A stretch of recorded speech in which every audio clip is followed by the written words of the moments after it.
Yeah. We had the 14 house hours, the DMP, the Garda Síochána. I was personally good friends with Jack Leahy, I was, one of life's gentlemen. And he used to tell me stories about the raiding for 14 when he was stationed in Manor Hamilton. And he didn't really have a lot of interest in capturing the people who were distilling it anyway, he didn't. He was stationed in County Clare for a while as well, and he was telling me stories there about he tried to collect fines from the itinerants. So it was all very amusing. But I suppose one of the great miracles in life was the man he made sergeant, he did, you know. I doubt if he ever had a court case in his life. So there's the Revenue Police, the DMP and the Garda Síochána. And those were 3 Irish Indigenous police forces. And the fourth one then is the R.I.C. And I point to that shined up limestone, headstone down there. And the man that's buried there is a man called Thomas Bennett. And Thomas Bennett was born in the townland of Balraig, Collinstown, in County Westmeath in 1850. And on the recommendation of W.H. Smith of Barbara Villa House, he joins the police force in the year following the Fenian Rebellion of 1867. His first post was to County Wexford in 1874, and he was transferred to Moneygall in 1884. He transferred to Moneygall, and in 1884 to Borrisoleigh. At St. Michael's Church in Dublin, he marries Dublin woman Margaret Ann Critchley on the 23rd of July, 1877.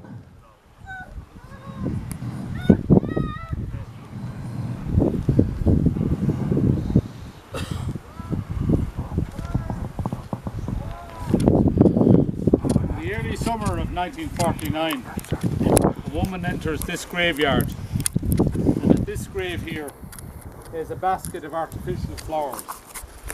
She strikes up a conversation with 2 county council workers who were working here on that day, pointing to the grave. All my family are buried here. We lived down in Chapel Street, in Ivy House at the turn of the century. Out of the 9 children, I am the only surviving one. They all died from TB. And who would you be from here? Bennett. Bennett is the name. My father was Thomas Bennett. He was with the police and he was stationed here in Borrisoleigh. Oh, he was a peeler. He was. My brother Thomas was the first to die. He was studying in Rockwell when he first got sick, and he is buried on there. So sad. So sad. Thomas was my youngest. He was the last to pass away. He got TB when he was during the First World War, when he was serving with the British forces in France. On the Western Front, while retreating from Mons on the 29th of September 1919, Patrick Bennett wrote this remarkable letter to his parents, who are by now residing in Pike Street, Thurles. I received 2 of your letters last night dated August and September. They had been up at the front and back again, but I was delighted to get them. You did not think I was at the front in your first letter. We arrived in France on the 13th of August and set out for Belgium. Arrived on the 28th in Mons, where we went into action that night. We rather enjoyed it, our first time under fire, but when the shells came up close to us, we found it anything but enjoyable. On the morning of the 29th, we retreated from Mons with only 5 casualties in 1 battalion.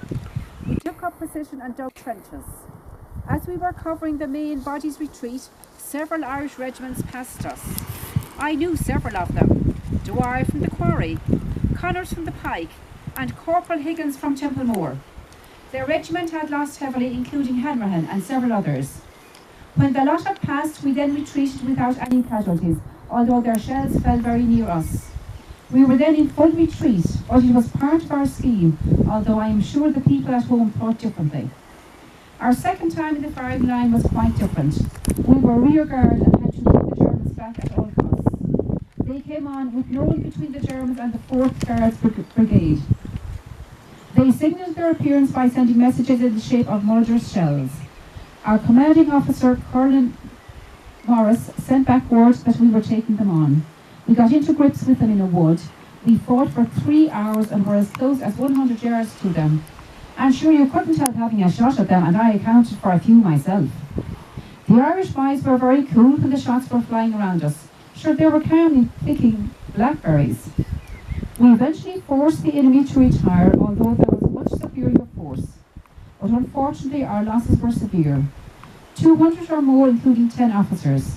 We were then relieved after being on the road 20 out of 24 hours. 25 miles and a fight was our daily work in our retreat. At another place, R.I.C, we were in our billets when the alarm sounded.